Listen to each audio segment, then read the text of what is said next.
আমার প্রত্যেকেরই আপনজন রয়েছে, বাবা রয়েছে, মা রয়েছে, আত্মীয় স্বজন রয়েছে, সন্তান আদি রয়েছে, এবং মানুষ মাত্রই মারা যাবে, এটাও চরম সত্য, চিরকালের একটা চিরন্তন সত্য কথা, নাস্তিকরাও অস্বীকার করে না। কিন্তু একটা মানুষ মরে যাওয়ার পর আমরা তার জন্য মোহাব্বত করে কতটুকু করতে পারি এবং মোহাব্বত করে করতে গিয়ে কতটুকু ভুল করি। আমি আবারও বলছি, একটা মানুষ মরে যাওয়ার পর তার জন্য আমরা কতটুকু করতে পারি এবং আমরা মোহাব্বত করে যতটুকু করি এতটুকু কি কোরআন সুন্নাহ মোতাবেক হয় কি না, সেটা আমাদেরকে দেখতে হবে এবং জানতে হবে। কেন? কোরআন সুন্নাহর গণ্ডির মধ্যে যদি কোনো কাজ না হয়, সুন্নাহ মোতাবেক যদি কোনো কাজ না হয়, এটা করলে নেকির বদলে গুনাহ হবে। গুনাহ তো হবে হবে, যেই ব্যক্তি মনে করবে করলে সমস্যা কি, ভালো কাজ তো। বিদআত নিয়ে যেদিন আলোচনা করব ইনশাআল্লাহ সেদিন বিস্তার করে বুঝাবো। শুধু এখন অল্প করে বলছি যে বিদআত যেই জিনিসটা, সুন্নাহ যেই জিনিসটা নয়, এটা যদি কেউ করে, আপনারা অনেকে বলতে পারেন করলে সমস্যা কি, অনেক সমস্যা। এমনকি লোকটা শেষ পর্যন্ত জাহান্নামে যাবে তারও ঘোষণা আছে। আয়েশা সিদ্দিকা রাদিয়াল্লাহু তাআলা আনহা থেকে হাদিসের রিওয়ায়াত, এই হাদিসটা আবু দাউদের 4606 নাম্বার হাদিস। খেয়াল করবেন, আল্লাহ নবী সাল্লাল্লাহু আলাইহি ওয়াসাল্লাম বলেছেন, মান আহদাসা ফি আমরিনা হাযা মা লাইসা ফিহি ফাহুয়া রাদ্দুন। আমি আমার জয়পুরহাট থেকে এই কথা নিয়ে আসি নাই, শত শত বছর ধরে এই কথাটা আবু দাউদের মধ্যে রয়ে গেছে, অন্যান্য হাদিস গ্রন্থেও আছে। আল্লাহ নবী বলছেন, কেউ যদি কোনো আমল করে, কাজ করে, যেই কাজের ব্যাপারে আমার অনুমোদন নাই, হাদামা লাইসা ফিহি ফাহুয়া রাদ্দুন, যতই হোক যাই হোক সবগুলো কাজ বাতিল এবং বাতিল এবং বাতিল। আবু হুরায়রা রাদিয়াল্লাহু তাআলা থেকে হাদিস রয়েছে, যেটা সহিহ মুসলিমে রয়েছে। আল্লাহ নবী সাল্লাল্লাহু আলাইহি সাল্লাম বলেছেন, মান আমিলা আমালান লাইসা আলাইহি আমরুনা ফাহুয়া রাদ্দুন। আল্লাহ নবী বলছেন, এমন কোন কাজ করবে, এই কাজের আমার কোনো আদেশ নাই, আমার কোনো আমর নাই, মানে আমি করতে বলেছি এরকম কোনো আদেশ নাই, তোমরা যদি এটা ভালো মনে করে থাকো, করতে থাকো, আল্লাহ নবী সাল্লাল্লাহু আলাইহি সাল্লাম বলছেন, যতই ভালো হোক, যতই করো, ফাহুয়া রাদ্দুন, ওটা পরিত্যাজ্য এবং বাতিল। এমন কি যারা মনে করবে যে করলে সমস্যা কি, ধর্মের মধ্যে নাই, সমস্যা কি, এটা তো ভালো, এই বলেও যদি কেউ করে, হাসরের ময়দানে এই মানুষগুলো জাহান্নামে তো যাবে যাবে, আল্লাহর নবী এদেরকে হাউজে কাউসারের পানিও পান করাবেন না। সহিহ বুখারীতে হাদিস রয়েছে 6134 নম্বর হাদিস। রাসূলুল্লাহ সাল্লাল্লাহু আলাইহি ওয়াসাল্লাম বলছেন, হাসরের ময়দানে তিনি উম্মতদেরকে হাউজে কাউসার থেকে পানি পান করাবেন। সবাই আসবে, পানি পান করবে। কিছু সংখ্যক লোক আসবে যারা পানি পান করতে চাইবে, আল্লাহ নবীও তাদেরকে উম্মত বলে চিনে পানি পান করাতে যাবে, কিন্তু তাদের সামনে একটা পর্দা পড়ে যাবে। আল্লাহ নবী এবং তাদের সামনে একটা পর্দা পড়ে যাবে। রাসূলুল্লাহ সাল্লাল্লাহু আলাইহি ওয়াসাল্লাম তখন বলবেন, এই পর্দা কেন? আমি তাদেরকে চিনতে পারছি, তারা উম্মত, আমি পানি পান করাবো। তখন বলা হবে, এরা আপনার ওই সমস্ত উম্মতের অন্তর্ভুক্ত ছিল যারা আপনার দ্বীনকে, ধর্মকে, ইসলামকে কমিয়েছে এবং বাড়িয়েছে। তখন রাসূলুল্লাহ সাল্লাল্লাহু আলাইহি ওয়াসাল্লাম যখন এই কথা শুনবেন, তিনি এত রাগান্বিত হয়ে যাবেন, সাথে সাথে বলবেন, সুহকান সুহকান লিমান গায়্যারা বাদি, দূর হও দূর হও, যারা আমার মৃত্যুর পরে আমার ইসলামকে কমা বাড়া করেছিলেন। সুতরাং ধর্ম মানে হচ্ছে অঙ্ক। অঙ্ক বুঝেন তো? অঙ্কর যদি পুরাটা করেন আর এক জায়গা থেকে কিছু যদি হয়ে একটু 19-20 হয়, শেষে 2-3 লাইন আগে 3 পৃষ্ঠা অঙ্ক করেছেন, বীজগণিত করেছেন, পাটিগণিত করেছেন, শেষে গিয়ে লাস্ট 2-3 লাইন আগে একটা ভুল হয়েছে, জোরে বলেন, এই অঙ্ক করে কি কোনো আর লাভ হবে? ফলাফল কিছু আসবে? এই যে এত কষ্ট করলেন, মনে হয় ওই কষ্টের জন্য একটু নেকি পাওয়া যাবে, একটু একটু আপনার হচ্ছে নাম্বার পাওয়া যাবে? যাবে? যাবে না। সুতরাং ধর্মটা হচ্ছে একদম অঙ্কের মতো। কোরআন এবং হাদিসে যতটুকু এসেছে, যেভাবে এসেছে সেভাবেই আপনাকে আমাকে মানতে হবে এবং পালন করতে হবে, এর বেশি করারও দরকার নাই। হ্যাঁ, ইমানের দুর্বলতা আছে, আপনি পারেন না বা আমি পারি না, এটা ভিন্ন কথা। যে পারছি না, হচ্ছে না, করলে ভালো হয়, এটা একটা ভিন্ন কথা। কিন্তু আপনি মানে অস্বীকার করবেন কোন সুন্নাহকে, এটাও যেমন হবে না, আবার কিছু বাড়িয়ে নেবেন, সেটাও হবে না। মিশকাতুল মাসাহাবিতে একটি হাদিস উল্লেখ রয়েছে, রাসূলুল্লাহ সাল্লাল্লাহু আলাইহি সাল্লামের কাছে তিনজন, তার স্ত্রীর কাছে, রাসূলুল্লাহ সাল্লাল্লাহু আলাইহি সাল্লামের স্ত্রীর কাছে তিনজন আসলেন, আল্লাহর নবীর সাহাবীরা এসে তার স্ত্রীকে প্রশ্ন করলেন, স্ত্রীদেরকে প্রশ্ন করলেন, আল্লাহর নবীর ইবাদত আমল সম্পর্কে আমাদেরকে একটু জানান। তো আল্লাহর নবীর ইবাদত আমল সম্পর্কে তারা শুনলো, শোনার পর তিনজন তিনটা মন্তব্য করলো। একজন বলল, আমরা সারা জীবন, একজন বলল যে আমি সারা জীবন বিয়ে করব না, বিয়ে করলে বউ হবে, বাচ্চা হবে, শাড়ি আনো, কাপড় আনো, এটা করো সেটা করো, দূর, এত শুনে এগুলোর সময় নষ্ট করার সময় আছে, বরং ইবাদত আমল করলে লাভ আছে, এই বিয়ের ঝামেলাতেই আমি নাই, বিয়েই একবারে করব না। আচ্ছা, ভালো কথা বলছে না? আপনাদের কি মনে হয় ভালো কথা বলছে না? তার চিন্তা ভালো না? বউ একটা বলবে, বেটা একটা বলবে, বেটা কালকে বলবে ফোন নিয়ে দাও, পরের দিন বলবে মোটরসাইকেল নিয়ে দাও, তারপরের দিন বলবে এই সমস্যা ওই সমস্যা। হ্যাঁ, তারপরেও বেটা বেটি জন্ম দিয়েও শান্তি নাই। কোন দিন যে মেয়ে প্রায় ওই কলেজে পড়তে যায়, জামাইয়ের হাত ধরে এসে বলবে আব্বা এই যে আপনাদের জামাই নিয়ে আসছে। সন্তান জন্ম দিয়েও শান্তি বাপ মায়ের নাই। এত চিন্তার দরকার আছে, ও বলতেছে বিয়েই করব না। আচ্ছা, দ্বিতীয় জন এবার বলছে আল্লাহর নবী তো তিনি, তার তো আগের আগের কোনো ত্রুটিও আল্লাহ রাখে নাই, পিছনের কোনো ত্রুটিও রাখে নাই, আল্লাহ তো সব মাফ করে দিছে। তো তিনি এতটুকু করলে হয়, অতটুকু করলে হয়, তো আমরা তো আর আল্লাহর নবী না, আমাদের এতটুকু আর অতটুকু করলে হয় না। সেবার বলছে কি আমি কোনোদিন সিয়ামই ছাড়বো না, মানে প্রত্যেক দিন সিয়াম রাখবো। কি বলেন, ভালো না খারাপ? কথা বলতে হবে, আমার কথা কি বোঝা যায়? এই লোকটা যে বললো সারা জীবন সিয়াম রাখবো, আপনি কি বলবেন, ভালো না খারাপ? আচ্ছা, আরেকটা কথায় আরেকজন বলল যে আল্লাহর নবী তো রাত্রে ঘুমায় সালাত আদায় করে, তিনি তো নবী, তার চলে, আমরা তো সাধারণ পাবলিক, আমাদের চলে না, তো কি করবে? সেবার বলছে আমি কোনোদিন ঘুমাবোই না, মানে প্রত্যেক দিন পুরা রাত জেগে সালাত আদায় করব। ভালো না খারাপ? ভালো না? আল্লাহ নবী তাদের এই কথাগুলো জানতে পারলেন, তিনজনকে ধরে বললেন এই কথাগুলো তোমরা বলেছো? বলে হ্যাঁ। তখন আল্লাহ নবী বলল শোনো, আমি মুহাম্মদ সাল্লাল্লাহু আলাইহি সাল্লাম পৃথিবীতে সবচেয়ে বেশি আমি আল্লাহকে ভয় করি, আমার চেয়ে বেশি ভয় আল্লাহকে কেউ করে না। সে মোহাম্মদ সাল্লাম, আমি বলছি আমি বিয়ে করেছি, আমি রাত্রে ঘুমাই এবং সালাত আদায় করি, আমি সিয়াম রাখি এবং সিয়াম সারি, কেউ এগুলাই আমার সুন্নাত। মান রগিবা আন সুন্নতি ফালাইসা মিন্নি, যে আমার এই সুন্নাত গুলো থেকে মুখ ফিরিয়ে নিয়ে রাত্রে ঘুমানো এবং সালাত আদায় করা এটাই আমার সুন্নাত, সিয়াম রাখা সিয়াম সারা এটাই আমার সুন্নাত, বিয়ে করেছি এটাই আমার সুন্নাত, যারা এগুলো থেকে মুখ ফিরাবে ফালাইসা মিন্নি, সে আমার উম্মতেরই অন্তর্ভুক্ত না। তিরমিজির একটি হাদিস রয়েছে কিতাবুদ দোয়ার মধ্যে, রাসূলুল্লাহ সাল্লাল্লাহু আলাইহি সাল্লাম একদিন এক সাহাবীকে ঘুমের দোয়া শিক্ষা দিচ্ছেন। কিসের দোয়া? ঘুমের দোয়া শিক্ষা দিচ্ছেন। তো আল্লাহ নবী ঘুমের দোয়া শিক্ষা দেওয়ার সময় আল্লাহ নবী সাল্লাল্লাহু আলাইহি সাল্লাম তাকে বললেন যে তুমি বলো আমানতু বি নাবিয়্যিক। দোয়ার একটা অংশ রয়েছে আমানতু বি নাবিয়্যিক, দোয়াটা লম্বা। তো এক অংশে রয়েছে আমানতু বি নাবিয়্যিক, এই জায়গাতে সাহাবী বলতে গিয়ে বলেছে আমানতু বি রাসূলিক। কি বলেছে? আমানতু বি রাসূলিক। আর আল্লাহ নবী কি শিখিয়ে দিয়েছে? আমানতু বি নাবিয়্যিক। নবী শব্দ বেশি সম্মানের না রাসূল শব্দ বেশি সম্মানের? রাসূল শব্দ। কেন? সব রাসূলই নবী, কিন্তু সব নবী রাসূল নয়। বুঝবেন কেমন করে? যিনি রাসূল তার উপর নতুন ওহী আসে, নতুন দিন আসে, নতুন ধর্ম আসে, তিনি নবীও তিনি রাসূলও। আর যে অন্য পূর্বর নবীর ধর্মকে প্রসার করে তাকে শুধু নবী বলা হয়। যেমন মুসা আলাইহিস সালামের উপরে কিতাব এসেছিল না? আসে নাই? মুসা আলাইহিস সালামের উপরে কি এসেছিল? তাওরাত। আর মুসা আলাইহিস সালামের ভাই হারুন আলাইহিস সালাম নবী ছিলেন না? তার উপরে কি কোনো বিধান এসেছিল?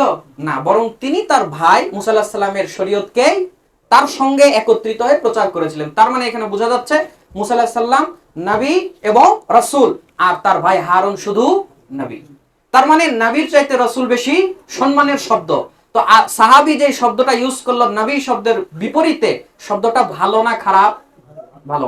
আল্লাহ নবীর সাথে সাথে ফাতানা আলা সাদরিহি, আল্লাহ নবী সাল্লাল্লাহু আলাইহি ওয়াসাল্লাম তার বুকে একটা ঘুষি মারলেন। আল্লাহ নবী সাল্লাল্লাহু আলাইহি ওয়াসাল্লাম তার বুকে কি করলেন? একটা ঘুষি মারলেন। ঘুষি মারে বললে কুল, তুমি বলো আমানতু বিনাবিয়্যিক আল্লাযী আরসালতা। আরে তুমি বলো, রাসূল কেন বললে? আল্লাহর নবী সাল্লাল্লাহু আলাইহি ওয়াসাল্লাম শিখিয়ে দিল যে আপনি এই কথা বলেন যে আমানতু বি, আল্লাহ নবী বলছে সাহাবীকে আমানতু বিনাবিয়্যিক আল্লাযী আরসালতা। আরে তুমি বলো আমি ঈমান আনলাম সেই নবীর উপরে যাকে আল্লাহ সত্য সহ পাঠিয়েছে। আমানতু বি রাসূলিক তুমি কেন বললে? বলার কারণে আল্লাহ নবী তার বুকে একটা ঘুষি মারলো। সাহাবী শব্দ ভালো বলেছিল না খারাপ ভালো বলেছিল না খারাপ বলেছিল? আল্লাহ নবী সাথে সাথে ঘুষি দিয়েছেন, তিরমিজির হাদিস। তো তাহলে আপনি এখান থেকে কি বুঝলেন? শরীয়ত আল্লাহ যা বলেছে, মুহাম্মদ সাল্লাল্লাহু আলাইহি ওয়াসাল্লাম যেভাবে বলেছে ওইটাই শরীয়ত। নবীকে রাসূল করা, রাসূলকে নবী করা এতটুকু অধিকারও আপনার আমার নাই। স্বয়ং আল্লাহর নবীর সামনে সাহাবী একটু 19-20 করেছে, আল্লাহ নবী সাথে সাথে তার বুকে ঘুষি মেরে তাকে সাবধান করে দিয়েছে। তাহলে ধর্মের ব্যাপারে কোরআন হাদিসে যেটা আছে ওইটাই করতে হবে না? বাইরের গুলা করলে চলবে না। আমাদের দাওয়াত একটাই, আপনার আমার জীবনে যা ঘটবে কোরআন এবং সুন্নাহ ভিত্তিক ঘটবে। কোন দল, কোন মত, কোন মানুষ, কোন ব্যক্তি, কোন বুজুর্গ, তাদের কথা আমরা ততক্ষণ পর্যন্ত মানি, তাদের কথা কোরআন হাদিসের সাথে মিলবে যতক্ষণ। তাদের কথা আমরা তখন মানি না যখন কোরআন হাদিসের সঙ্গে মিলবে না।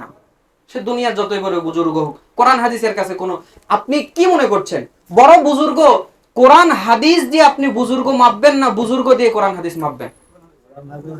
আপনার হুজুর বা বুজুর্গকে কি কোরআন হাদিস দিয়ে আপনি মাপবেন, নাকি হুজুরকে দিয়ে কোরআন হাদিস আপনি মাপবেন? বরং হুজুরকে কোরআন এবং হাদিস দিয়ে মাপতে হবে। হুজুর যদি কোরআন এবং হাদিসের মাপে মানদণ্ডে উত্তীর্ণ হয় তাহলে এই হুজুর গ্রহণযোগ্য, যদি না হয় এই হুজুর গ্রহণযোগ্য নয়। আল্লাহ নবী বহু হুজুর থেকে সাবধান থাকতে বলেছেন, আজকে নয় অন্যদিন বলবো ইনশাল্লাহ। তাহলে মৃত্যু কেন্দ্রিক বা মৃত মানুষ কেন্দ্রিক আমরা অনেক কিছু কাজ করি যেগুলো করলে তার কোনো লাভ হয় না, বরং লস হয়, ক্ষতি হয়, তার কবরে শাস্তি দেওয়া হয়। এরকম কিছু কথা আমরা শুনবো ইনশাল্লাহ। আজকে আমরা টপিকের নাম এটা দিচ্ছি যে মৃতের জন্য করণীয় এবং বর্জনীয়। মৃতের জন্য করণীয় এবং বর্জনীয়। প্রথমে বর্জনীয় ব্যাপারগুলো একটু শুনে নিই। আমার এখানে 42টা নোট রয়েছে, আমি দেখি কতটুকু বলতে পারি সময়ের মধ্যে, আর যতটুকু বাকি থাকে অন্য সময় ইনশাআল্লাহ। তাড়াহুড়া করে বলার চাইতে যতটুকু আস্তে আস্তে বলে শোনা যায় অতটুকুই আমরা শুনবো ইনশাআল্লাহ। তার মানে এখন যেগুলো বলবো এগুলো করা যাবে না। এক নাম্বার, কালেমা এবং তাওবা পড়ানোর ব্যাপারে ভুল। একটা মানুষ যখন মুমূর্ষ অবস্থায়, একটা মানুষ মুমূর্ষ অবস্থায় মানে মৃত্যু হবে এই একটা অবস্থার পরে আছে বা অসুস্থ হয়ে অনেকদিন পরে আছে, একটা ব্যাপার বুঝতে পেরেছেন? লোক মুমূর্ষ অবস্থায় এখন মরে যাবে, এই অবস্থায় আপনার আমার করণীয় হচ্ছে তাকে তালকিন দেওয়া। আর কোনো মানুষ যদি অনেক দিন ধরে পড়ে আছে, অসুস্থ হয়ে আছে, সেই লোককে আপনি যদি তওবা পড়ান এতে কোনো অসুবিধা নাই। সে যদি তওবা করে আল্লাহ তাকে মাফ করতে পারে। তবে এখন একটা মানুষ মরে যাচ্ছে, এখন আপনি তওবা করাতে তাকে পারবেন কিনা আপনাকে তাহলে দলিল আনতে হবে। একটা মানুষ মরে যাচ্ছে তখন কি করবেন আপনারা, কেউ একটু বলতে পারেন? কালেমা তালকিন দিতে হবে। খেয়াল করুন, সহিহ মুসলিম 2010 নম্বর হাদিস, 1994 নম্বর হাদিস, সহিহ মুসলিম। আল্লাহ নবী সাল্লাল্লাহু আলাইহি সাল্লাম বলেছেন, লাক্কিনু মাউতাকুম লা ইলাহা ইল্লাল্লাহ। তোমরা তোমাদের মৃতকে তালকিন দাও লা ইলাহা ইল্লাল্লাহ, নাকি তওবা করাও? আপনি যদি কোনো মানুষকে মৃত্যুর সময় তওবা করাতে আপনাকে কোনো প্রয়োজন নাই। আল্লাহ নবী বলছেন যে মৃত্যুর সময় যার শেষ বাক্য হবে লা ইলাহা ইল্লাল্লাহ দাখালাল জান্নাহ, ব্যক্তি জান্নাতে চলে যাবে। তওবার দরকার আছে? শুনুন, মুমূর্ষ অবস্থায় তওবা পড়ানো এটা একটা ভুল কাজ। ইভেন পড়ানোর জন্য আবার হুজুরকে ডেকে নিয়ে যায়। কোথায় পেয়েছেন? আল্লাহর নবীর সাহাবীর সেই জামানাতেও অনেক মানুষ মারা গিয়েছিল না, যায় নাই? মুমূর্ষ হয়েছিল না, হয় নাই? কোন সাহাবী কি ডেকে নিয়ে গেছে আল্লাহর নবী, চলেন চলেন আমার আম্মা মরে যাচ্ছে, একটু তওবা পড়ায় দেন? কি বলেন, এরকম কোন হাদিস শুনেছেন জীবনে? নাই। আপনি খোঁজেন পান কিনা? মৃত্যুর সময়, আমি আবারও বলছি, মৃত্যুর সময় তাওবা পড়ানো উচিত এটা নয়, সুন্নাত নয়। সুন্নাত হচ্ছে কালেমার তালকিন দেওয়া। তালকিন দেওয়া মানে কি, আমরা অনেকে আছে জোর করে তাকে পড়ানোর চেষ্টা করি। কি বলেন, ঠিক কিনা? এই পড়েন লা ইলাহা ইল্লাল্লাহ বলেন, চাচা বলেন লা ইলাহা ইল্লাল্লাহ বলেন, লা ইলাহা ইল্লাল্লাহ বলেন। ওর জীবন যায়। তুমি এখন জোর করতেছো, যদি এখন বলে দূর সরা তো তোর কালেমা এখান থেকে, ঈমান আছে না গেছে? আপনি যে তাকে বলছেন কালেমা পড়েন, সবার মৃত্যুর অবস্থা এক নয়। কত মানুষের মৃত্যু কত ভাবে হয়। আমি এরকম একটা মৃত্যু দেখেছি, আমার এলাকার সম্পর্কে বরাম্মা হয়, এটা 4-5 বছর আগের কথা হবে, আমার মনে আছে। তাকে কাপড় চোপড় ঠিক করে দিচ্ছে গায়ের, সে মুমূর্ষ, মরে যাবে ভাব, তার কিছুক্ষণ পরে মারা গিয়েছিল। তো তার গায়ের লোকজন হাত দিচ্ছে, সে বলছে তোরা আমার গায়ে হাত দিস না। মানে মহিলারা আছে আশেপাশে যারা আছে, কাপড় ইত্যাদি ঠিক করে দিচ্ছে, উনি ছটফট করছে একটু, তো বলছে তোরা আমার গায়ে হাত দিস না, আমার গা ব্যথাতে খুলে পড়ে যাচ্ছে। তো ওনার এরকম কষ্ট হচ্ছে, জ্বালা হচ্ছে, যন্ত্রণা হচ্ছে। আপনি যদি ওর কাছে গিয়ে বলেন, আপনি তো ভালো হিসাবেই বলছেন, ভালোটাই চাচ্ছেন যে কালেমা পড়লে মরলেই জান্নাতে যাবে, বলুক তো, আপনি এই জন্য জোর করছেন, চেষ্টা করছেন। এখন যদি সে মৃত্যুর এই পেরেশানিতে পড়ে সে যদি কালেমাকে অস্বীকার করে, এখন কি হবে? আমার কথা কি আপনাদের বুঝে আসতেছে? এ যদি এখন অস্বীকার করে, এখন কি হবে? কাফের হয়ে মরবে না? এই দায় এখন কে নিবে? সুন্নার বিপরীতে আপনি গেলে যতটুকুই বিপরীতে যাবেন অতটুকুই ধ্বংস নেমে আনবেন আপনি। তাহলে কি করতে হবে? তালকিন দিতে হবে। আশেপাশে যারা থাকবে জোরে জোরে, এতটুকু জোরে লা ইলাহা ইল্লাল্লাহ পড়বে সেজন্য শুনতে পারে। তাকে বলার জন্য জুলুম করবেন না। সে যদি ইমানদার হয়, ভালো মানুষ হয়, সে আপনার শোনাতেই বলে ফেলবে লা ইলাহা ইল্লাল্লাহ। আর যদি বলতে পারে, আল্লাহ নবী বলছে শেষ বাক্য যদি হয় লা ইলাহা ইল্লাল্লাহ দাখালাল জান্নাহ, ওই ব্যক্তি জান্নাতে চলে যাবে। তাহলে মৃত্যু যে মুমূর্ষ অবস্থায় আছে তাকে কালেমার তালকিন দিবেন, আশেপাশে কালেমা পড়বেন, তাকে বলার জন্য জেদ করবেন না, জোর করবেন না, এবং জোর করে তাওবা পড়ানোর চেষ্টা করবেন না। এই মৃত্যুর মুমূর্ষু অবস্থায় কালেমার তালকিন দিবেন, সেজন্য কালেমাটা পড়তে পারে। আবার যদি এমন হয় কালেমা বললে, তার কাছে বললে সে অসহ্য মনে করছে, এরকম হতে পারে না? পারে না? তখন কি করবেন? হতে পারে সে অসহ্য মনে করছে যে আপনি তার কাছে জোরে জোরে এই শব্দ কেন করছেন। আমি আবারও বলছি, সবার মৃত্যুর অবস্থা এক নয়। সে যদি অসহ্য হয়, বিরক্ত বোধ করে, আপনি আর জোরে জোরেও কালেমা বলবেন না। কেন? সে যদি ফট করে বলে ফেলে, এগুলো সরাও তো সরাও, বেঈমান হয়ে মরে যাবে। তার একটা তো ইমানের ছিটাফোঁটা আগে ছিল, ছিল না? ছিল না? হঠাৎ করে তো স্যার এমনি এমনি অস্বীকার করে মরবে না, তার তো একটা ইমানের ছিটাফোঁটা আগের থেকে আছে না? নাই? সে মুসলিম না? ইমান আছে, কিন্তু এখন যদি কালেমাকে তাচ্ছিল্য করে, অতটুকুও যে কেটে যাবে। সে তার ওই ইমান দিয়ে হয়তোবা গুনাহ আছে, সে তার ওই ইমান দিয়ে গুনাহ শাস্তি খেটে হয়তোবা জান্নাতে গেলেও ইমানের বদলে যেতে পারে। কিন্তু আপনি জোর করে কালেমা পড়াতে গিয়ে লোকটার এমন ক্ষতি করে দিলেন, সে কালেমার বিরুদ্ধেই কথা বলে ফেললো, এবার আর সে ইমান নিয়ে মরতে পারলো না। আমার কথার সঙ্গে কি দ্বিমত করবেন? কি বলেন, দ্বিমত করবেন? করলে এখনই করেন। আমি হাদিস থেকে বললাম, সুন্নাত হলো কালেমার তালকিন দেওয়া। আপনি যদি এখন বলেন তওবা করলে সমস্যা কি, তাহলে এবার আপনাকে দলিল আনতে হবে যে আল্লাহর নবী তওবা করিয়েছে। কারণ আল্লাহর নবীর আমল এখানে স্পষ্ট উল্লেখ রয়েছে যে তিনি তালকিন দিতেন। এখন যদি আপনি কোনো ইবাদত আমল এই সময় সাব্যস্ত করতে চান, তাহলে আপনাকে দলিল দিতে হবে না? হবে না? একটা কথা মনে রাখবেন, আপনি এখন বলবেন হুজুর পড়ানো যাবে না, এর দলিল কি? জোরে বলেন, প্রশ্ন আছে না নাই? পড়ানো যাবে না, এর দলিল দেন। পড়ানো যাবে না, এর দলিল দেন। আচ্ছা, ধরেন এই পাশে দোকানটা আছে, বললাম এই দোকানের মালিক, একজন বলছে যে দোকানের মালিক আমি, ধরেন লোকটার নাম আব্দুর রহমান, বলছে দোকানটা আমার, আর আমি বলছি এই দোকানটা আমার না। দোকানের দলিল দেখাবে কে? উনি না আমি? সবাইকে বলতে হবে। যে বলবে দোকান আমার, দলিল তাকে দিতে হবে না আমি বললাম যে দোকান আমার না, দলিল আমাকে দিতে হবে? যে বলছে আমার, তাকে দলিল দিতে হবে, ঠিক কি না? তার মানে আমার না রে ভাই, আমি আবার নার কি দলিল দেবো? এটা আমার না, আমি তো বলছি। আপনি যদি বলেন না আপনার যে এটা এই দোকান যে আপনার না, প্রমাণ দেন, তাহলে এলাকার লোকজনেরা বলবেন এই পাবনা থেকে পালায় আসছে কালকেই। জোরে বলুন, ঠিক কিনা? তার মানে ইবাদতের ক্ষেত্রে দলিল দিতে হয় সুন্নাতের। আপনি যদি কোনো ইবাদত আমল প্রমাণ করতে চান, আপনাকে দলিল দিতে হবে সুন্নাতের, যেটা সুন্নাতে আছে। আর আমি যদি বলি না এটা এটা করা যাবে না, আপনি যদি বলেন করা যাবে না, তার দলিল দেন। যাবে না দেখেই তো এটা বিদআত বা এটা সুন্নাত নয়, আমি অস্বীকার করলাম।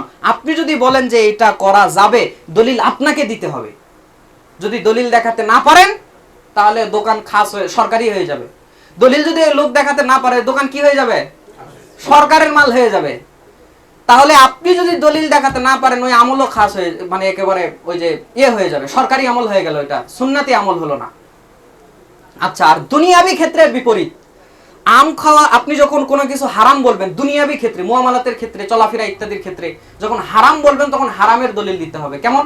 আচ্ছা, কোরআন হাদিসে কি কোথাও বলা আছে আম খাওয়া হালাল অথবা হারাম না? আছে কোথাও? নেই। তো এখন আম খাওয়া আমি বললাম হালাল, আর একজন বলছে আম খাওয়া হারাম, দলিল দিবে এবার কে বলেন তো? যে হারাম বলছে সে।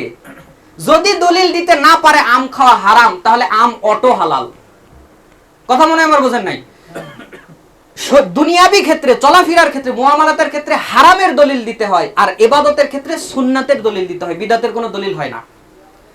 আচ্ছা, ভাত খাওয়া কোরআন এবং হাদিসে হালাল অথবা হারাম কোন জায়গাতে আছে? নাই। কেউ যদি বলে ভাত খাওয়া হালাল, তার দলিল লাগবে না। কেউ যদি বলে ভাত খাওয়া হারাম, ওকে দলিল এনে দিতে হবে।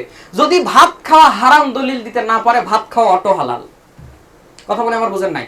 তার মানে কোন জিনিস, চলাফেরা, জীবনযাপনের ক্ষেত্রে, খাওয়া দাওয়া ইত্যাদি ক্ষেত্রে কোনো কিছু কোরআন হাদিস থেকে যদি কেউ হারাম দেখাতে না পারে, হারাম নয় এইটাই বড় দলিল ওইটা হালাল, হারাম নাই এইটাই বড় দলিল যে ওইটা হালাল।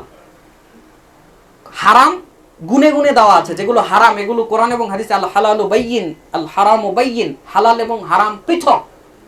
তার মানে যদি এবার আপনি হারাম বলেন, আমকে আপনাকে দলিল দিতে হবে। আর যদি দলিল দিতে না পারেন, আম হালাল।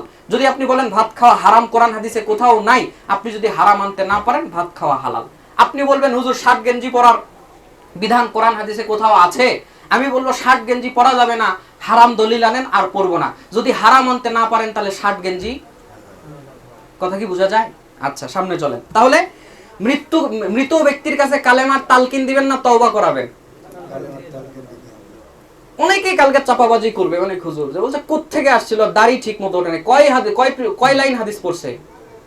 এত কিছুর দরকার নাই, আপনি একটা দলিল নিয়ে আসেন, আল্লাহ নবী তওবা করেছেন, তওবা মুমূর্ষ অবস্থায় কালেমা বাদ দিয়ে তওবা করেছেন, একটা দেখান, আমিও মেনে নেব ইনশাআল্লাহ।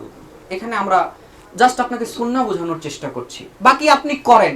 আপনার বাপ মরার সময় আপনি তওবা কেন, আপনি আরো কিছু পারলে সেটা করেন, কে আপনাকে ঠেকাতে যাবে, করেন আপনি। আমরা জাস্ট রাস্তা আলাইহিম বিমুসাইতির, পৌঁছানোর মালিক পৌঁছাচ্ছি, বাকি আপনাদের ইচ্ছা, বিবেক আপনাদেরও আছে, সবার বিবেক আছে, সবাই বিবেক খাটাবেন।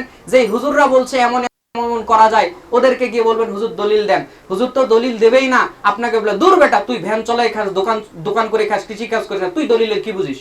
বলুন হুজুর আমি না বুঝি, আপনি একটু বলেন এটা কোথায় আছে, দুনিয়াতে তো আরো অনেক মানুষ কোরআন হাদিস বোঝে, আপনি তো আর একাই না, তাদের কাছ থেকে আমি একটু শুনে নেব, আপনার উপরে আমার পুরোপুরি ভরসা নেই, আপনি যে বললেন এটা আমলে আছে, হাদিসে আছে, একটু দেন। দেখবেন হুজুর খালি বলে থাম আসতেছি, প্রস্রাবের পেলা দিছে, কথা সামনে নিয়ে গেলাম। 2 নাম্বার, মৃত্যুর আগে এবং পরে বডিকে, চেহারাকে কেবলার দিকে ঘুরিয়ে দেওয়া। মানুষ মুমূর্ষ অবস্থায় করে কি, ঠেলায় গোতায় বলছে কেবলার দিকে মুখ করে দাও, কেবলার দিকে মুখ করে দাও, আছে আপনাদের এদিকে? মরার পরেও তাড়াহুড়া করে কেবলার দিকে মুখ করে দাও, কেবলার দিকে মুখ করে দাও। আরে ওর গরু ভুল করে মসজিদে গিয়ে ঘাস খেতে গেছে, ওর গরু বাড়ির গরু ভুল করে মসজিদে ঘাস, ওই যে মসজিদের আঙিনার থেকে ঘাস হয় না অনেক সময়, তোর গরু ছাগল অনেক সময় ভুল করে ঘাস খেতে গেছে মসজিদে, ও ভুল করেও কোনোদিন মসজিদে যায় নাই। আর গরু ছাগলও কোনোদিন ভুল করে গেছে ঘাস খাওয়ার জন্য, ও কোনোদিন যায় নাই।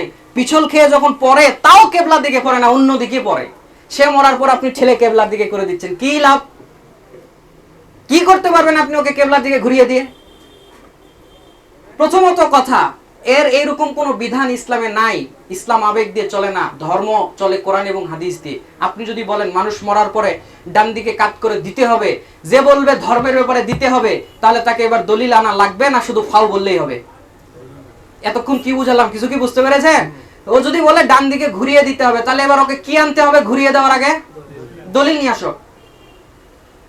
দলিল নাই, বরং এটা সুন্নাত নয়, ভালো কোনো কাজ নয়, কোনো প্রয়োজন এটা নেই। তবে কখন প্রয়োজন আছে? যখন মুর্দাকে কবরে রাখবেন তখন আছে।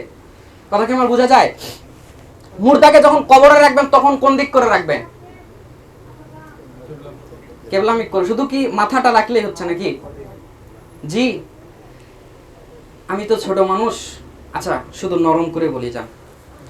মুর্দাকে কবরে রেখে শুধু মাথা ডান দিকে করে কেবলার দিকে করতে হবে, এরকম যদি কোনো একটা হাদিস আমল কেউ প্রমাণ করতে পারে, আমি ওই হুজুরের কাছে এরপর থেকে কোরআন হাদিস বলার আগে তার কাছ থেকে শুনে নেব, হুজুর আমি যে মানুষের কাছে বলতে যাব, আমার ভুল হয় কিনা শোনেন, এই ওয়াজটা কালকে বানেশ্বর করবো বা পুঠিয়াতে করবো, আপনি আমাকে একটু এই ওয়াজটা এই বলতে যাচ্ছি, ভুল হচ্ছে কিনা, ওর কাছে শুনে শুনে শিখে শিখে আমি ওয়াজ করব। কখন? মানুষ চিৎ করে শোয়ায় মাথাটা শুধু কেবলার দিকে ঘুরায় রাখে, খুঁজেন আপনি সারা দুনিয়া কোথায় এর দলিল আছে? বরং হাদিসে রয়েছে পুরা বডি ডান দিক করে রাখতে হবে। একজন আলেম ঠিকই বলেছেন, পানিতে আগুন ধরিয়ে দেওয়া সহজ, পানিতে আগুন ধরিয়ে দেওয়া যায় না, তাও ধরিয়ে দেওয়া গেলেও যেতে পারে, কিন্তু সমাজ থেকে কুসংস্কার শিরিক বেদাত তোলা বড় কঠিন। কালকে কেউ এগুলো, অনেক মানুষ হয়তো অনেক কথা বলবে, কেউ বলে দূর বাচ্চা বলে গেছে, কথা বাদ দাও তো, ওগুলা অযথা টাইম নষ্ট করে লাভ নাই। তবে একটু ব্রেন খোলা রাখবেন, একটু খুঁজবেন যে আমরা যে চিৎ করে মানুষকে শোয়া, এটা কোথায় আছে। বরং হাদিসে পাওয়া যায় পুরা ব্যক্তিকে ডান কাত করে রাখতে হবে, হয় কবরের মাঝখানে একটু খনন করে তাকে এভাবে ডান কাত করে রাখতে হবে, পুরা বডি ডান দিকে থাকবে, কেবলার দিকে মুখ থাকবে, পুরা বডি এরকম কাত করে ডান দিকে থাকবে, অথবা কবরের সাইডে গর্ত করে ওই জায়গাতে রাখা যায়। এই 2 প্রকারের কবর যদি কেউ সৌদি আরবে গিয়ে থাকেন দেখতে পারবেন, বাংলাদেশের বিভিন্ন জায়গাতে এখন হচ্ছে, মূলত এটাই সুন্নতি কবর দেওয়ার পদ্ধতি। তো বলবেন হুজুর তাহলে চিৎ করে দেওয়া কি যাবে না, দেব না? আমি বলবো ভাই যাবে না, দেব না, এগুলোতে আমি যেতে চাই না। আপনি সুন্নাতের উপরে আমল করবেন না জায়েজের উপরে? সুন্নাতের উপরে না জায়েজের উপরে? সুন্নাত হচ্ছে ডান কাত করে একদম মানুষকে রাখা, চিৎ করে মাথা ঘুরিয়ে দিয়ে রাখতে হবে এরকম কোনো কথা নাই। যদি থাকে খুঁজে বের করবেন। আর যদি বলেন হুজুর তাহলে কি এটা জায়েজ নাই, ভাই সুন্নত থাকতে জায়েজ না জায়েজ না এই ঝগড়া কথাবার্তা পরে, সুন্নত উপস্থিত রয়েছে, আমরা তো ওইটার উপরেই আমল করব নাকি? এর চেয়ে সহজ কথা কি হতে পারে বলেন? এটা করবেন না, করা উচিত নয়। 3 নাম্বার, চিল্লা চিল্লি করে কান্নাকাটি করা, করে না? করে না? চিল্লা চিল্লি করে মহিলারা কান্নাকাটি করে, পুরুষেরা অনেক সময় করে। এই একদম বাপ মরছে শোকে এক টান দিয়ে শার্ট ধরে এমন জোরে টান দিছে, বোতাম সব এক টানে সব বোতাম ছিঁড়ে। জোরে বলেন আছে না নাই? মুখ থাবড়ায়, বুকে থাবড়ায়, মুখ থাবড়ায় আর বলে হায় রে আমার বাপ এই ছিল, আমার বাবা এই ছিল। মেয়েরা তো আছে, ওরা তো পিএইচডি ওই ব্যাপারে, ওরা তো আছেই করে। মূলত এটা মারাত্মক একটা হারাম কাজ এবং কুফরি। আমি কি বললাম? হারাম কাজ এবং কুফরি। আমি নয়, আল্লাহ নবী বলছে, সব আমার কাছে দলিল রয়েছে, নাম্বারগুলো নিয়ে যাবেন বাসাতে, একটু ঘুমানোর আগে মিলিয়ে দেখবেন মিলে কিনা। প্রথমত রাসূলুল্লাহ সাল্লাল্লাহু আলাইহি ওয়াসাল্লাম 1292 নম্বর হাদিসে বলছেন, আল্লাহ নবী সাল্লাল্লাহু আলাইহি ওয়াসাল্লাম বলছেন, ইউআযিবু, আল্লাহ নবী সাল্লাল্লাহু আলাইহি ওয়াসাল্লাম বলছেন নিশ্চয় কবরে আযাব দেওয়া হয়, শাস্তি দেওয়া হয়, বিমা নিহা আলাইহি, কোন ব্যক্তির জন্য যখন চিল্লা পাল্লা করে, চিগরা ডোকরা করে কাদা হয়, এই কাদার কারণে তার কবরে শাস্তি দেওয়া হয়। শাস্তিটা কতক্ষণ পর্যন্ত দেওয়া হয়? মিশকাতুল মাসাবি 174 নম্বর হাদিস, আল্লাহ নবী বলেছেন ইয়াউমাল কিয়ামা, কিয়ামতের আগ পর্যন্ত তার মৃত্যুকে কেন্দ্র করে তারা কেন কেঁদেছিল, এই জন্য তাদেরকে শাস্তি দেওয়া হবে। শুধু তাই নয়, রাসূলুল্লাহ সাল্লাল্লাহু আলাইহি ওয়াসাল্লাম এটাকে কুফরি বলেছেন। 131 নম্বর হাদিস মুসলিম, রাসূলুল্লাহ সাল্লাল্লাহু আলাইহি ওয়াসাল্লাম বলেছেন আমার উম্মতের মধ্য থেকে অনেক বদ অভ্যাস দূর হলেও দুইটা কুফরি বদ অভ্যাস দূর হবে না। এক, বংশ তুলে, গোষ্ঠী তুলে, এলাকা তুলে গালি দেওয়া, আছে না নাই? কষ্ট নিয়েন না, বলছো বানেশ্বর এলাকার লোকেরা সব খারাপ, কি বলেন? এভাবে কথা আমরা বলি না, বলি না। আচ্ছা ঠিক আছে, আমার জয়পুরহাটের কথা বলেন যে জয়পুরহাটের লোকজন সব খারাপ, এরকম কথা বলে না, বলে না? এটাকে রাসূল সাল্লাল্লাহু আলাইহি ওয়াসাল্লাম কুফরি বলেছেন এবং এটা হারাম বলা যাবে না। কোন এলাকা তুলে, গোষ্ঠী তুলে, পুরা জাতি তুলে, এলাকা তুলে গালি দেওয়া হারাম। আল্লাহ নবী বলেছেন এই স্বভাবটা আমার উম্মতের মধ্যে থেকেই যাবে, সব চলে যাবে, তাও এই স্বভাবটা থেকে যাবে। আরেকটা কি থাকবে? আল্লাহ নবী বলেছেন মৃতকে কেন্দ্র করে কান্নাকাটি করা। আল্লাহ নবী দুইটাকে কুফরি বলেছেন। আচ্ছা, যখন এই যে মারে বাবারে মহিলারা কাঁদছে, চিল্লা পাল্লা করে কাঁদছে, বিনয় কি করে সুন্দর করে সুর দিয়ে কান্নাকাটি করছে, প্রত্যেকটা সুর দিয়ে কান্নাকাটির জন্য, ভালো ভালো কথার জন্য ফেরেশতারা ওই মৃতকে এক একটা করে ঘুষি মারে। সুবহানাল্লাহ না নাউজুবিল্লাহ? বলেন হুজুর এই আবার কোন হাদিস? ঘুষি মারার এই হাদিস তো জীবনেও শুনি নাই। আবু দাউদে, তিরমিজিতে শত শত বছর ধরে পড়ে আছে, আপনি পড়েন না, এটা কার দোষ? আমার দোষ?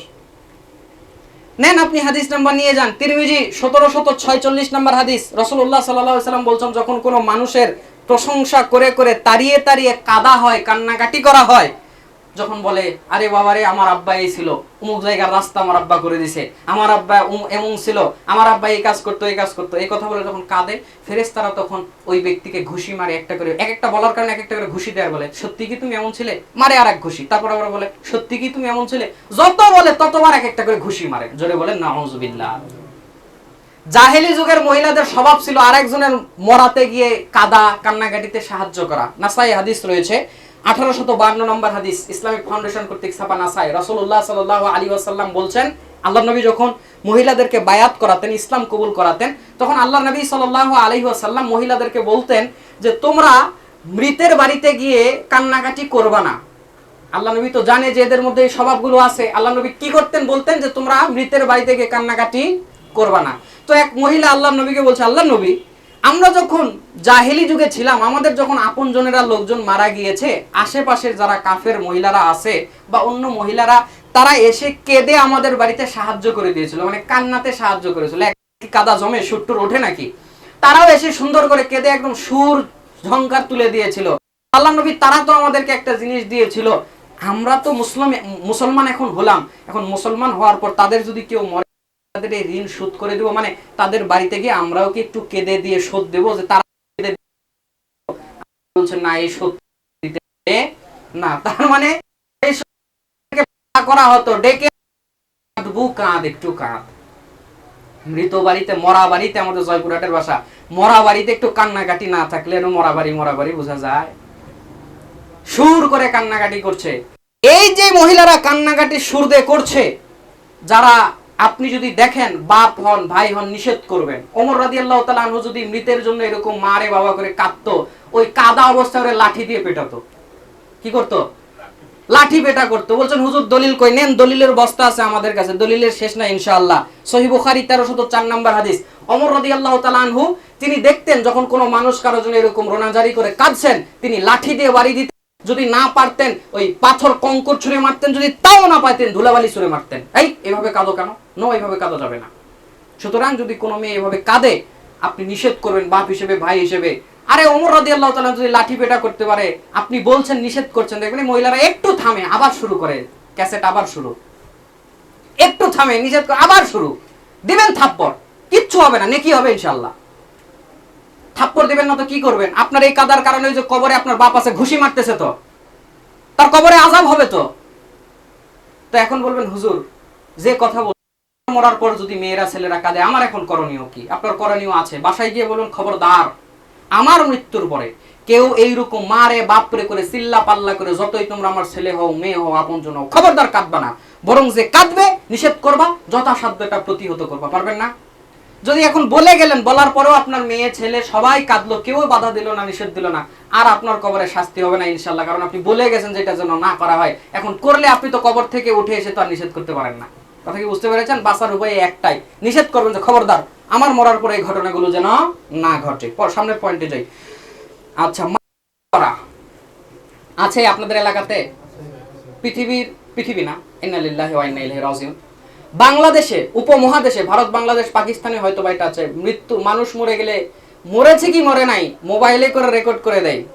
একটি শোক সংবাদ, অথবা কে বলবে, মোবাইলে রেকর্ড করায় একটি শোক সংবাদ, অমুক গ্রামের অমুক অমুক এত সময় মারা গিয়েছে, এত সময় তার জানাজা, ইমানদার ভাইয়েরা অংশগ্রহণ করবেন। মোবাইলে লাগিয়ে এক সিএনজি ওয়ালাকে ছেড়ে দিয়েছে, সিএনজি ওয়ালা পুরা বানেশ্বর একেবারে ময়ময় করে দিয়ে চলে এসেছে।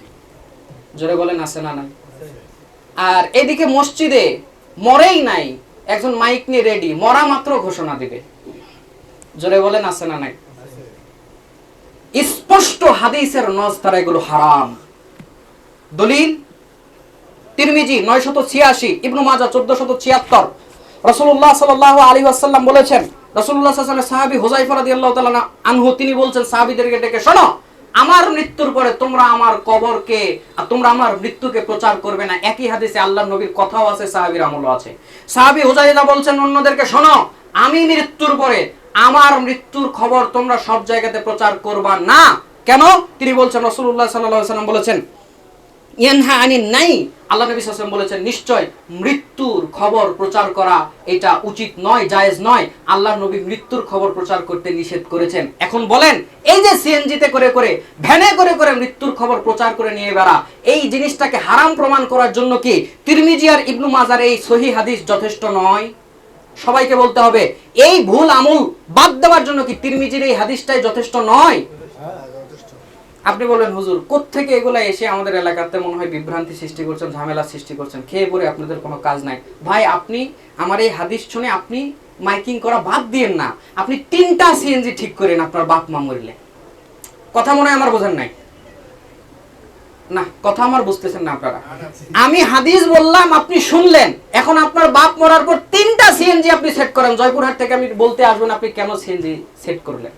কথা আমার মনে বোঝেন নাই?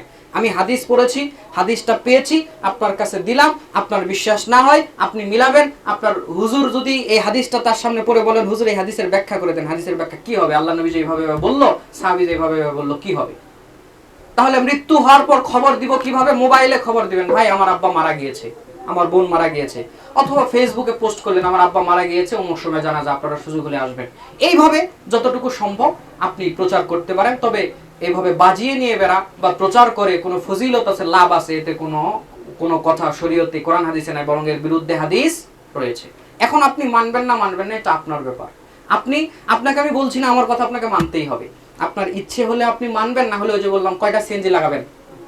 3টা লাগাবেন। 5 নাম্বার, মরার পরে কোরআন পড়া। এগুলা খুবই কঠিন কথা। আমি জানি না এলাকার অবস্থা কি, আমি জানি না। মৃত্যুর পরে কোরআন পড়ানো হয়, পড়া হয়। আমি আবারও বলেছি, যদি শরীয়তের ব্যাপারে কোনো আমল করতে চান, দলিল লাগবে না, লাগবে না। আল্লাহর নবীর জামানাতে অনেক সাহাবীরা মারা গিয়েছিল কি যায় নাই? কোন সাহাবীর মরা থেকে আল্লাহর নবী গিয়ে কোরআন পড়েছে বা সবাই একজোট হয়ে কোরআন পড়েছে, কোরআন খতম করে তার নামে বকশিয়ে দিয়েছে, এরকম কোন হাদিস আমল আছে? যদি বলেন আছে, তাহলে দলিল কাকে দিতে হবে, আপনাকে না আমাকে?